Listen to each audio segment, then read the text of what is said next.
جی ہے چند سانسیں یا نبی تشریف لے آؤ کہ رستا تک رہی ہے آپ کا بیمار کی چوکھٹ۔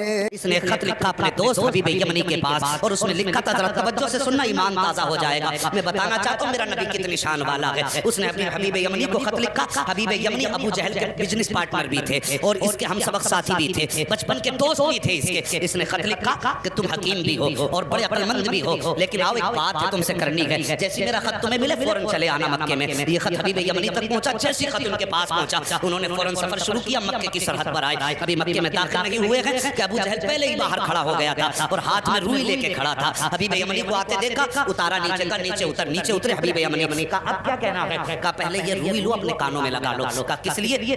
کہا کہ محمد کی آواز تمہارے کانوں تک نہ پہنچ جائے۔ کہا اس سے کیا ہو جائے گا؟ کہا تم نہیں جانتے ہو، اس کی آواز جن کے کانوں تک پہنچ جاتی ہے پھر وہ انہی کی بولی بولنے لگ جاتا ہے، انہی کی بولی بولنے لگ جاتا ہے۔ حبیب یمنی نے کہا چل ٹھیک ہے یار بتا تو نے بلایا کس لیے ہے؟ کہا یار تجھے سچ بتاؤں؟ کہا ہاں۔ کہا رشتے میں بھتیجا لگتا ہے لیکن باتیں بڑی عجیب کرتا ہے۔ کہا کیا کہ ہمارے خداؤں کو برا کہتا ہے، کہتا ہے یہ پتھر کے خدا ہیں، یہ کچھ نہیں دے سکتے۔ وہ کہتا ہے کہ ایک خدا ہے اور سب کو مرنا ہے، مرنے کے بعد اپنے اپنے زندگی کے اعمال کا حساب بھی دینا ہے۔ کہا یار ذرا سچ بتا کیا بندہ مر کے پھر سے زندہ ہو سکتا ہے؟ حبیب یمنی چونکہ پڑھے لکھے انسان تھے، کہنے لگے یار باتیں تو وہ سچی کرتا ہے، جس نے جب کچھ نہ تھے تب پیدا کر دیا تو اگر وہ مارنے کے بعد پیدا بڑا زندہ کر دے تو کون سی بڑی بات ہے؟ کہا یار ذرا ساتھ چل۔ ہاتھ پکڑا ابو جہل نے حبیب یمنی کا، اپنے نبی کی شان ملاحظہ کرو، اپنے گھر میں لایا۔ اب حبیب یمنی کہتے بلایا کس لیے ہے تو نے؟ کہا یار میں نے تجھے اس لیے بلایا ہے ذرا اس کا علاج تو کر دے، تو حکیم ہے نبض پکڑ کے دیکھ لے، اس کا علاج کرنا ہے۔ حبیب یمنی کہتے ٹھیک ہے بلاؤ میں ہاتھ پکڑ کے دیکھوں گا۔ اب ذرا توجہ سے سننا، یہ دشمن کی بولی ہے، سچ وہ ہوتا ہے جو سر چڑھ کے بولا کرتا ہے۔ اگر کوئی اعلیٰ حضرت کو گالی دے تو اس کے بکواس کرنے سے اعلیٰ حضرت کے رتبے کم نہیں ہو جاتے ہیں۔ مخالف اسی کے ہوتے ہیں جو حق پہ ہوا کرتا ہے، دشمن اسی کے ہوتے ہیں جو سچ پہ ہوا کرتا ہے، کبھی اہل غیرے کا کوئی مخالف نہیں ہوا کرتا ہے۔ ذرا توجہ سے سننا پیارے۔ ابو جہل نے کہا تھا کہ میں نے تجھے علاج کے لیے بلایا ہے۔ کہا ٹھیک ہے بلاؤ۔ کہا کیا کرے گا؟ کہا نبض پکڑ کے دیکھوں گا۔ ابو جہل کہنے لگا یار اگر تو نے نبض پکڑ لی تو بات ہی ختم ہو جائے گی۔ کہا کس لیے؟ کہا ہاتھ مت پکڑ لینا۔ کہا کیوں؟ کہا جو اس کے ہاتھ میں ہاتھ دے دیتا ہے پھر وہ بولی اس کی بولنے لگ جاتا ہے۔ کہا یہ کہنا کیا چاہتا ہے؟ تب ابو جہل نے کہا تھا یار سن بات سچی ہے لیکن ذرا دماغ میں اتار لینا، ایک دن میں گیا تھا محمد کے پاس اور میرے ہاتھ میں پتھر تھے، میں نے جا کے کہا تھا بتا میری مٹھی میں کیا ہے، تو انہوں نے میری طرف دیکھا اور دیکھنے کے بعد کہا اگر میں بتاؤں تو کیا کمال ہوگا، اگر یہ خود بتائیں جو تیری مٹھی میں تب کمال ہو جائے گا۔ کہا میں خوش ہو گیا، میں سوچنے لگا یار اب تو یہ پھنس گئے ہیں، میرے ہاتھ میں پتھر ہے اور پتھر بولا نہیں کرتے ہیں۔ کہا یہ سوچ کے میں نے کہا ٹھیک ہے انہی سے کہلوا دو۔ میرے نبی نے فرمایا کنکریو اگر میرے نبی نے فرمایا جو تیری مٹھی میں ہے اگر میں بتاؤں گا تو کوئی کہے گا کسی نے بتا دیا ہوگا، آخر اس مٹھی میں رہنے والی چیز سے پوچھ کے ہم کون ہیں۔ جیسی اس نے کہا بہت خوش ہوا، کان کے قریب مٹھی لگائی، جیسی کان کے قریب لگائی تو پتھر کہہ رہے تھے لا الہ الا اللہ محمد الرسول اللہ۔ ابو جہل کہنے لگا او یار یہ ہاتھ کا کمال ہے، ہاتھ مت پکڑ لینا، اگر اس کا ہاتھ پکڑ لو تو بات ہی ختم ہو جاتی ہے، ہاتھ یہاں پکڑتا ہے رب کی رحمت میں جا کے چھوڑ دیتا ہے۔ اللہ اکبر۔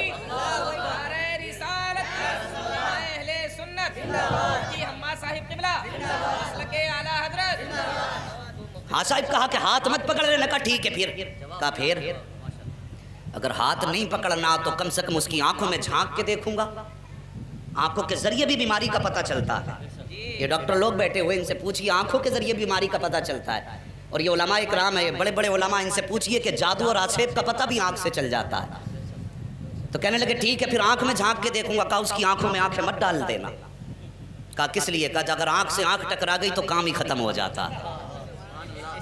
یہ دشمن کہہ رہا کہ آنکھ میں آنکھ مت ڈال دینا۔ کہا پھر؟ کہا اگر آنکھ سے آنکھ ٹکرا گئی تو قصہ ہی ختم۔ کہا کیا ہو جاتا؟ کہا ایک بار بلال کی نظر پڑ گئی تھی محمد کے چہرے پہ، پورے مکے نے مارا، یہاں تک کہ جسم سے خون بہا، کھال جلائی، چربی پگھل کے جلی۔ میں نے کئی بار مار کے کہا تھا محمد کا دامن چھوڑ دے۔ کہنے لگا اس کی آنکھوں کا کمال یہ ہے کہ جب سے اس کی نظر محمد کی نظروں سے جا کے ٹکرائی ہے، دنیا کا ظلم ایک پلے میں، بلال کی ہمت ایک پلے میں، وہ دنیا چھوڑنے تیار ہے، محمد کو چھوڑنے تیار ہی نہیں ہوتا۔ بس آنکھیں بھی مت دیکھ لینا۔ تو کہا یار پھر بلایا کس لیے ہے؟ ہاتھ بھی نہیں پکڑنا ہے، آنکھ میں بھی نہیں دیکھنا ہے، بلایا کیوں ہے؟ کہا پھر ایسا کر خوشبو سے پتہ لگائیں گے۔ کہا تو پھر ٹھیک ہے، تو کام ہی نپٹا دے گا۔ کہا پھر؟ کہا خوشبو سے سونگ کے بتاؤں گا کیا ہے۔ کہنے لگا اس کی خوشبو کی سونگنے کی ضرورت کیا ہے؟ پورا مکہ گواہ ہے، جس گلی سے گزر جاتا ہے 8 دن تک گلیاں مہکتی رہتی ہیں۔ بولو یار ذرا سبحان اللہ۔ جی اگر تھک کے بھوکے بیٹھے ہیں تو میں قربان بھائی سے کہوں گا انہیں پہلے کھانا بانٹ لیں، اگر تھک کے نہیں بیٹھے تو محبت سے بولیں ذرا یا رسول اللہ۔ اللہ سلامت رکھے، اللہ آج کی گرمی تیرے محبوب کے ذکر کے لیے برداشت کی ہے، مالک قیامت میں محبوب کی زلفوں کا سایہ عطا فرما دینا۔ بس توجہ کرے، اگر تیرے میرے یار کی باتیں ہوں، اپنے محبوب کے تذکرے ہوں تو محبوب کا دل ٹھنڈا ہوتا ہے۔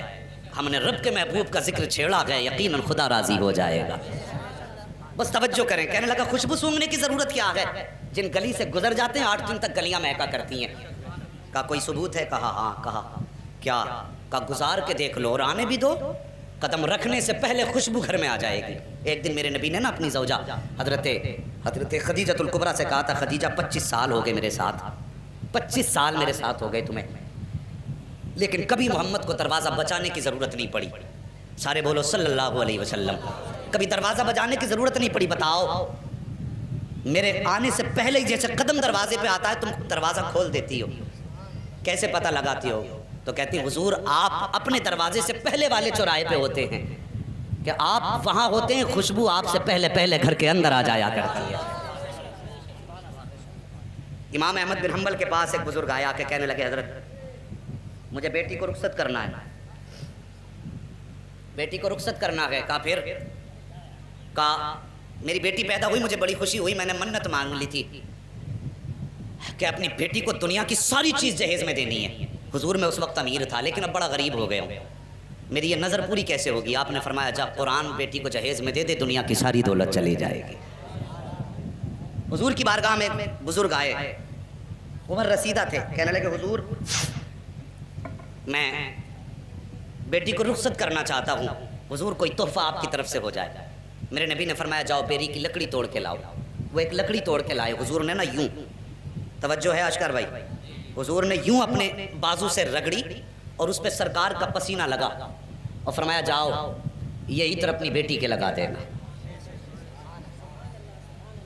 کیا فرمایا؟ جاؤ یہ پسینہ میرا اپنی بیٹی کے لگا دینا۔ مورخین نے لکھا ہے لے کر کے گئے وہ پسینہ سرکار کا بیٹی کے لگایا، جب داماد آئے گھر کے اندر تو وہی پسینہ داماد کے لگایا۔ اللہ اکبر۔ مورخین اور محدثین فرماتے ہیں کہ ان میں تو خوشبو آتی رہی جب تک جیے، لیکن ان کی 7 پشتوں تک مصطفیٰ جان رحمت کی خوشبو آتی رہی تھی۔ اور امام قسطلانی جو سرکار کے 900 سال کے بعد پیدا ہوئے، آپ فرماتے ہیں جب میں اس گلی سے گزرا جس گلی میں وہ نسل آباد تھی جس پر مصطفیٰ کا پسینہ لگا تھا، امام قسطلانی فرماتے ہیں 900 سال گزر گئے، 900 سال کے بعد ایک بچہ میرے سامنے سے گزرا، جب میرے آگے سے گزرا اس کے بدن سے مدینے والے محمد کی خوشبو آ رہی۔ کہنے لگا سونگ مت لینا ورنہ 7 پشتوں تک مہکتا رہے گا۔ کہا جی پھر تو ہو گیا کام۔ حبیب یمنی نے اٹھایا اپنا سامان اور چل دیے۔ بھائی کدھر جا رہے ہو؟ کہا علاج کا تو یہ طریقہ ہی نہیں بچا، ہاتھ میں نہیں دیکھ سکتا، آنکھ میں نہیں جھانک سکتا، خوشبو میں نہیں سونگ سکتا، تو بتا پھر علاج کیسے کروں گا؟ بھائی راضی ہو جا، غصہ نہ ہو، ٹھنڈے دماغ سے ذرا کام لے، بیٹھنا ہم انتظام کر لیں گے۔ کہا پھر؟ کہا ملاقات کر لے۔ کہا ٹھیک ہے ملاقات کر لیتے ہیں۔ جگہ کا تعین، کدھر جانا؟ کہا ان کے ہاں تو نہیں جائیں گے، انہیں اپنے گھر بلا لیتے۔ توجہ کرنا، کیا کہا؟ انہیں اپنے، ذرا سارے کہہ دو، اپنے گھر بلا لیں گے، اپنے۔ کاش اللہ اس آمد کے صدقے میں آج بھی مصطفیٰ کی آمد ہو جائے، واللہ وہ سن لیں گے، فریاد کو پہنچیں گے، اتنا بھی تو ہو کوئی جو آ کرے دل سے۔ کہا گھر بلا لیتے۔ المختصر یہ فیصلہ ہو گیا، سرکار کی بارگاہ تک خبر پہنچی، اسلام کا ابتدائی دور ہے۔ کہا حضور آپ کو فلاں جگہ پہ آنا پڑے گا۔ ابو جہل جس کا لقب ہے، مشہور ہے دنیا میں لفظ ابو جہل سے، کیونکہ میرے نبی نے ایک بار ابو جہل کہہ دیا تھا، آج تک پوری دنیا ابو جہل کہہ رہی ہے، اور حضور نے ایک بار کہہ دیا تھا تمہارا نام ابو ہریرہ ہے، پوری دنیا سے نام بھولے بیٹھی ہے۔ حضور جو کہتے ہیں وہی پتھر کی لکیر ہے، توجہ کیجئے۔